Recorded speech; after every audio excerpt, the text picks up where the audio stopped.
Time now for our weekend lineup, brought to you by Wendy's Saucy Nugs. College football weekend kicks off Saturday. Got number 20 OK State in Manhattan to face number 23 K-State.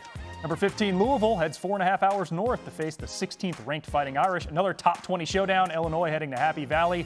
And the headliner to wrap the night, fireworks as Bama opens conference play against Georgia in Tuscaloosa at 7:30.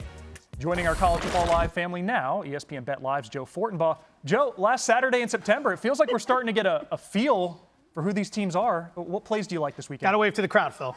Gotta wave to the crowd. Applause button. Audience. Applause.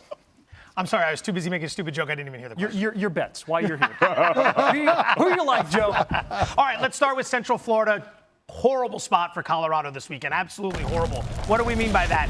Huge win with the Hail Mary, the crowd storming the field. Everybody celebrates as they want to do in college football. Problem is you got to turn around a week later, third road trip in 4 weeks, cross the country, heat and humidity of Central Florida, who's off their bye week, number 2 in the country in rushing, 336 yards per game, number 9 in yards per attempt average at 6.1 yards per carry. I think this is a bad stylistic matchup for the Buffs. Let's go with Arizona plus the 10 here. Rough number. This was 14 to open. It was 11 earlier today. It's now down to the key of 10.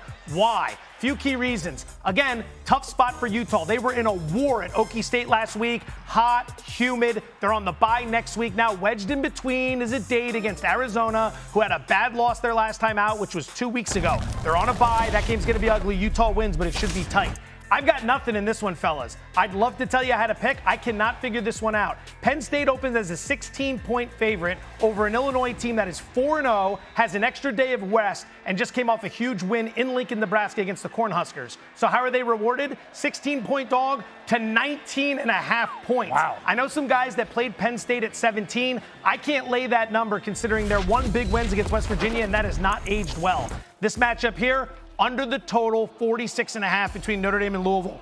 Louisville's offense a little bit overrated, in my opinion, coming into this game.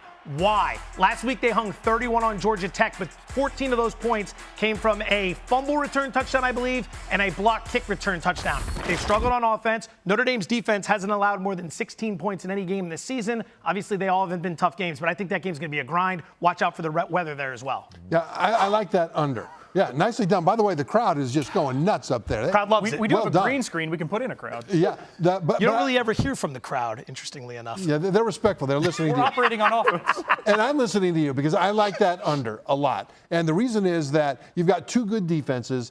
You've got a Louisville defense that last year when they played Notre Dame lived in the Irish backfield against a much more experienced offensive line. Most of those defenders are back. So I expect this to be a tough grind for Notre Dame, but I expect Notre Dame to keep it on the ground because they really struggle throwing the forward pass down the field. And that's the big difference in this game. Great defense for Notre Dame, but Louisville, who likes to run more than people think, they've got a good quarterback, good receivers capable of making circus catches, and they can throw the ball down the field. If both running games struggle, there's only one team that can stretch the field. And Sam, it's been kind of a gradually tougher test for Louisville each week. You had Austin Peay and then Jacksonville State and then Georgia Tech. Now we got to wake the echoes in South Bend.